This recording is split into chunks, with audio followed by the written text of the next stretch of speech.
Meeting of the committee will come to order.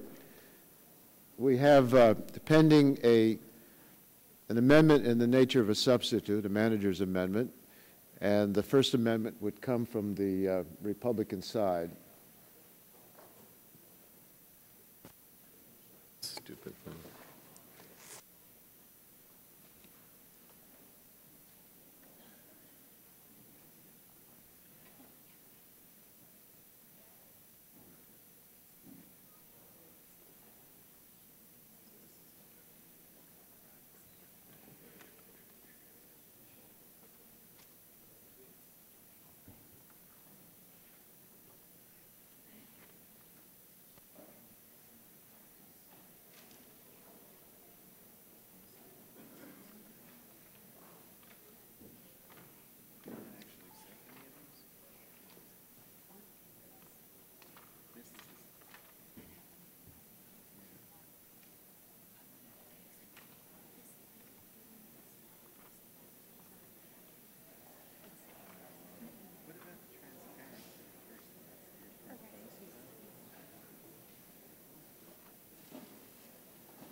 Mr. Chairman, Republicans are locked, cocked, and ready to rock, and we think our first amendment should be Dr. Burgess of Flower Mound, Texas.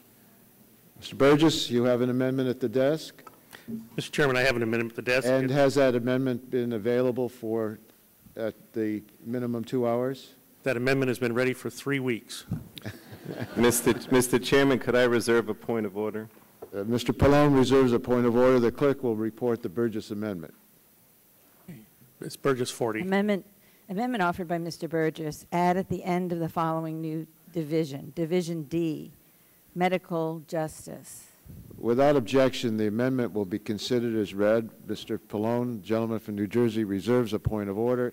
The clerk will distribute the amendment, and I will recognize Mr. Burgess to speak on his amendment. Thank you, Mr. Chairman. You know, today, so many doctors across our country are forced to practice what's known as defensive medicine. They face the constant threat of lawsuits and unsustainable medical liability insurance rates, and that results in millions of dollars of unnecessary tests and procedures. Seasoned medical professionals are retiring early because staying in practice is no longer financially feasible, further contributing to our nation's doctor shortage. This is a growing crisis, and it's pushing affordable health care beyond the grasp of millions of Americans. And my amendment is fairly straightforward. A national across-the-board change, just like the medical justice system that we have in Texas, would lower costs and improve care by lessening the threat of overactive trial attorneys and unmerited lawsuits that they often bring about. In Texas, we passed successful legislation which has controlled the explosion of medical liability suits and brought things back to earth. It caps non-economic damages at $250,000 for the doctor, $250,000 for the hospital, $250,000 for a second hospital or a nursing home if one is involved, for a total aggregate cap of $750,000. There's a cap on wrongful death awards at $1.4 million. Expert opinions related to physicians may only be provided by actively practicing physicians. And I cannot overemphasize how important this point is. At virtually every meeting, town meeting, which I have with doctors, and I've done many across the country this past year, one of the main complaints is that the plaintiff side can produce a hired gun from outside of the community who perhaps is no longer even in active practice or the type of practice where the question of the lawsuit has been given, and will offer testimony in support of the plaintiff, always for cash. Payment of future damages should be on a periodic or accrual basis, and limitations on liability for Good Samaritans providing emergency health care. I'll never forget, shortly after Hurricane Katrina, many people fled the Louisiana, Mississippi Gulf Coast and came to the Dallas-Fort Worth Metroplex. We had retired doctors who either couldn't come down to the various centers that were set up, they either couldn't come down and help for fear that they would expose themselves to liability, or they did it anyway, putting themselves in significant financial peril, all to help their fellow man at a time of a national medical crisis. Lawsuit reform in Texas has created a magnet for doctors to come to our state and has provided the funding mechanism to improve access to care and enhance patient safety through significant liability savings. In 2003, when Texas passed the sweeping medical liability reform, the results have been better than expected. Recent results posted by the Texas Medical Association show that charity care rendered by Texas hospitals rose 24% in the 3 years following these reforms. Texas has licensed nearly 15,000 new physicians in the 5 years since reform, at a 36% increase from pre-reform days. 33 rural counties have seen a net gain in their emergency room doctors, including 26 counties that previously had no emergency room doctor now have an ER doctor because of this reform. After years of decline, the ranks of medical specialists are growing again in Texas, and what's important to me in my field of obstetrics, we saw a net loss of 14 obstetricians in the 2 years preceding reform. Since then, the state has experienced a net gain of almost 200 obstetricians. 26 rural counties have added an obstetrician, including 10 counties that have previously had none. Now, a vote against this amendment will indeed fulfill the commitment to the American Trial Lawyers Association that perhaps has contributed to some of our campaigns over the years. So instead of making it easier for doctors to practice medicine, we're going to vote against this amendment will make it easier for attorneys to file lawsuits. A vote for this amendment will tell American doctors that we're committed to putting in place reforms that will allow them to do their job free of that government or special interest intervention. A vote for this amendment will tell America's patients that access to high-quality, affordable health care is not just a campaign slogan, it is in fact our goal. I'll yield back the balance of my time. Gentleman yields back the balance of his time. Who seeks recognition? Mr. Pallone. Thank you, Mr. Chairman. I'm going to insist on my point of order without reference to the, to how I personally feel about the amendment. The amendment contains provisions, obviously, on malpractice, such as caps on damages and jury instructions. And these are not sufficiently tied to health care policy. In other words, they fall outside of our jurisdiction. They're basically within the scope of the Judiciary Committee, and therefore outside the scope of the bill's referral under Rule 10. I know that the gentleman feels very strongly about this, and this is certainly something that has been debated in the media and with the President, but it doesn't fall within this committee's jurisdiction, and therefore I insist on the point of order. Gentleman asserts his point of order. Mr. Chairman? Oh, sorry. Mr. Barton, point of order. I want to oppose Mr. Pallone's interpretation on the point of order, and you can correct me, Mr. Chairman, if I'm wrong, but I believe this committee in past Congresses has passed liability reform measures at the full committee level that included certainly the subject issues in Dr. Burgess's amendment, and in some cases some of the specifics. So I don't know why, if it was in order in past Congresses, it wouldn't be in order in this Congress. There are certainly things in the bill within the jurisdiction of the committee, and there are things in the manager's amendment in the nature of the substitute that are clearly in the jurisdiction of the Ways and Means Committee, but they're in the committee amendment in the nature of a substitute that we're considering. So I would respectfully urge you to rule against the point of order, and you may vote against his amendment, but at least allow it to be voted on. Further discussion of the point of order. With the Mr. Burgess. Rule for, I'll yield to my, if I have the time, it may be Well, the I'll chairman's recognize time. Mr. Burgess on the point if of I order. could, just bringing up that under Rule 10, this committee has jurisdiction over regulation of all insurance companies, and certainly we have the regulation of interstate commerce is within our jurisdiction. I don't think anyone would want to make the argument that it's not. Two other committees in the past 24 hours have made similar legislation to this within their jurisdiction, when clearly it falls more into the jurisdiction of this committee than in Education, Workforce, and Ways and Means. So I would just make the point that this is germane to our committee. This is within our committee's jurisdiction. It's an extremely important point. Again, if you feel that you just have to vote against the amendment, then that's your conscience. But I think the striking this down on technicality really it will limit the future ability to discuss things in this committee, and even more to the point, I think it just sends the wrong message to the people that we're trying to help in this with this legislation, which is America's doctors and America's patients. Now I'll yield back. Mr. Chairman. Who else seeks recognition? Mr. Stearns. Mr. Chairman, I'd like to follow up on Ranking Member Barton's point that if indeed I, as a member here, have voted on liability reform on this committee, I guess the question for you is, Mr. Chairman, isn't that true that we have voted on liability reform in this full committee? Isn't that true? I do recall that, yes. So if Mr. Barton's point is true and you've confirmed that we voted on it, then why would not we vote on it again? What's the point? Mr. Pallone's comment, I don't think, is germane on the germaneness. Okay. Who else seeks recognition on the Chairman? point of order? Mr. Boyer. Mr. Chairman, I would encourage you that this is a moment in time for us to address the issue. The President has embraced a cause under the American people to say that he seeks to lower cost and increase quality. That is his cause. To leave medical liability reform out of that denominator is a huge error on our part. So I would encourage you, Mr. Chairman, that this committee has had jurisdiction on this issue. If other committees want to work with you once we pass this out, I think that's very pertinent.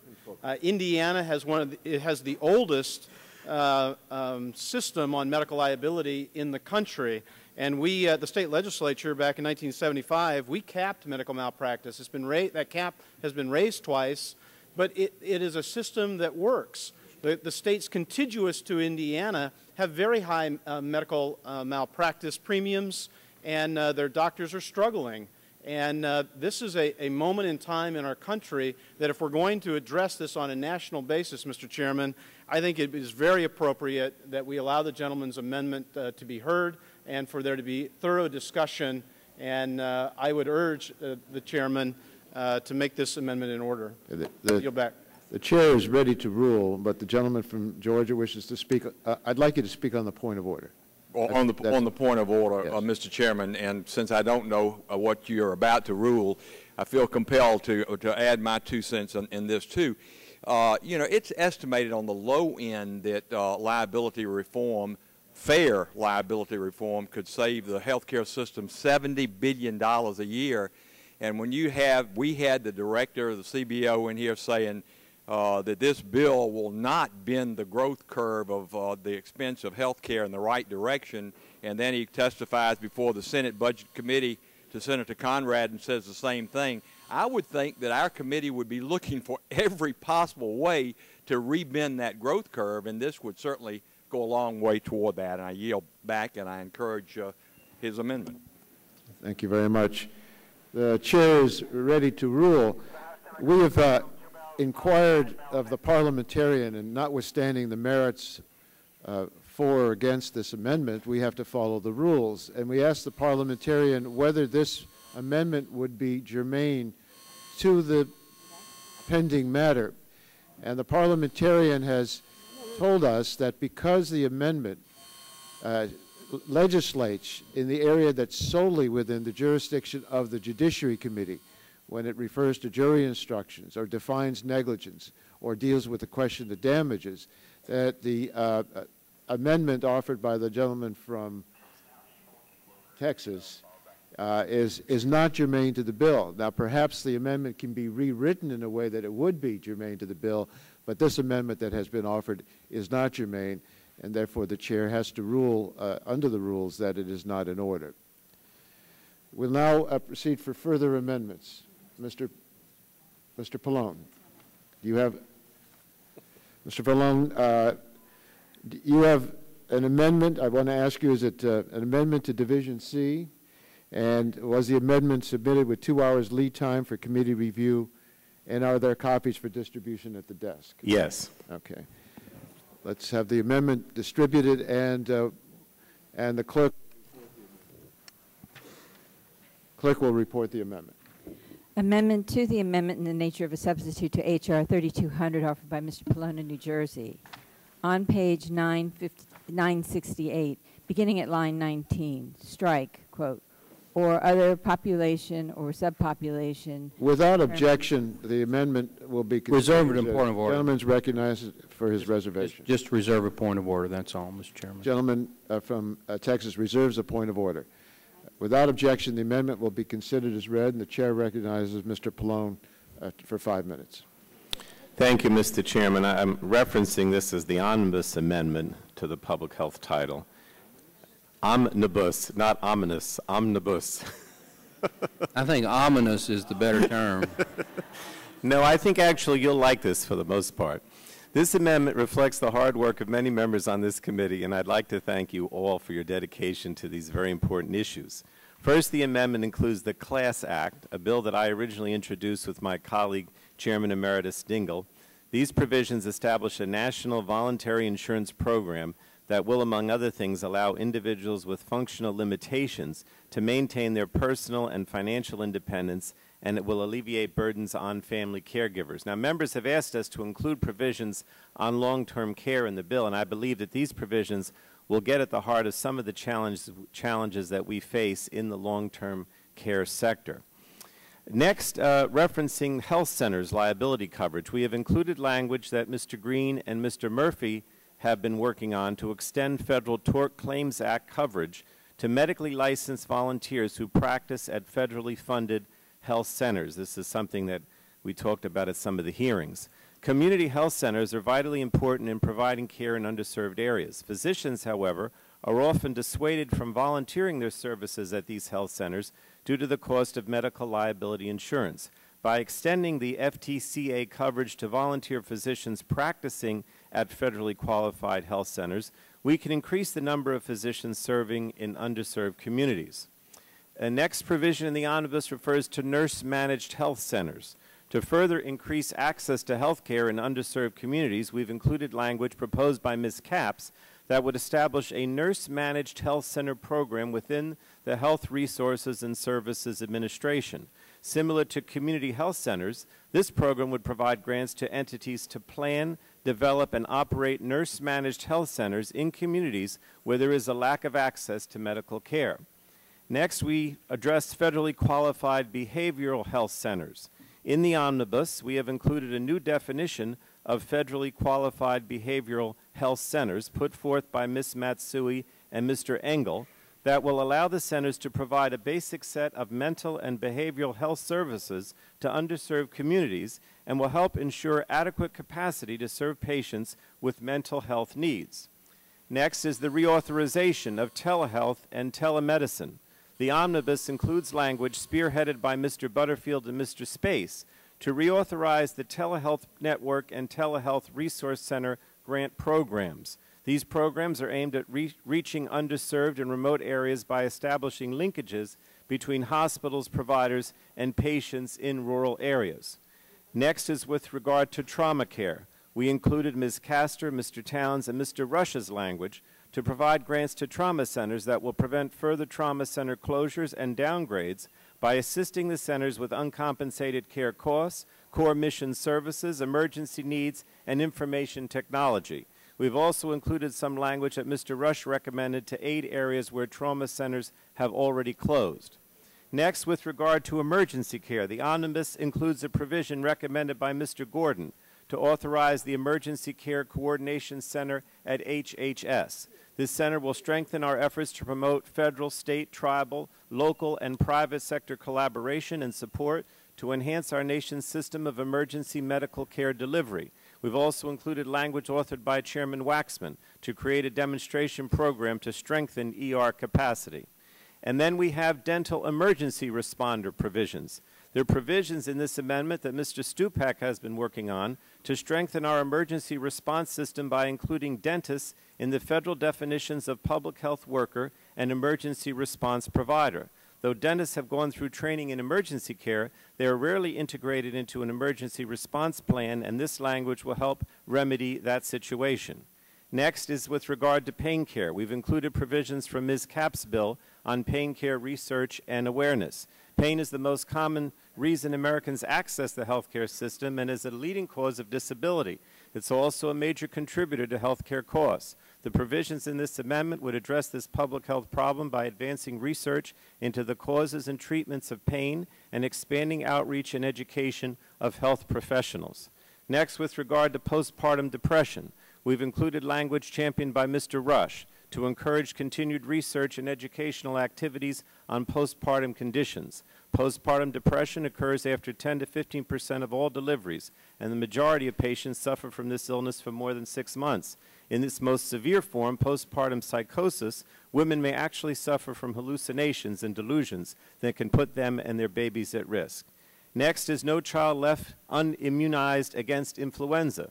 The omnibus includes language spearheaded by Mr. Green and Mr. Murphy. Does the gentleman wish an additional minute? His time has expired. It's almost done. You might as well hear Without objection, the gentleman will be given an additional minute. This omnibus includes language spearheaded by Mr. Green and Mr. Murphy that will create a multi-state demonstration program designed to test the feasibility of using the nation's elementary and secondary schools as seasonal and pandemic vaccination centers. Children are at particularly high risk of complications from flu, and in fact, influenza is the leading cause of vaccine-preventable death among children in the U.S. Having immunization clinics in schools could help increase immunization rates among children, thus protecting them from this disease. Two more, menu labeling. We've included language that Ms. DeLauro and Mr. Matheson have been working on that will require restaurants to label the total calories of their items directly on menus and menu boards and to provide more detailed nutritional information to customers upon request. Now we know why Mr. Matheson and Ms. DeLauro are so thin. This will help consumers make more informed decisions on what they are eating and help reduce obesity rates in the United States. And finally, wise women. The omnibus includes Ms. Kapp's language to reauthorize Wise Women, a community intervention program funded by the CDC, yes, Wise Women, that helps prevent heart disease and stroke by providing screenings and counseling for low-income women. Just 2 days ago, Secretary Sebelius heralded this program as a great example of a community-based prevention program.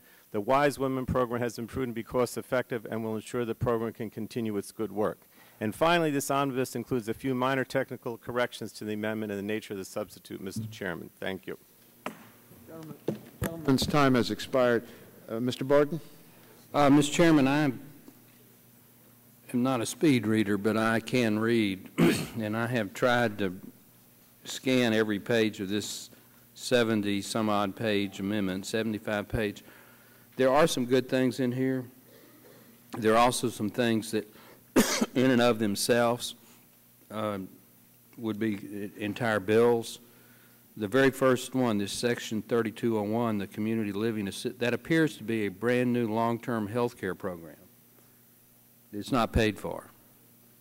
One of the provisions here on food labeling in restaurants appears to be a national preemption of state labeling laws for restaurants.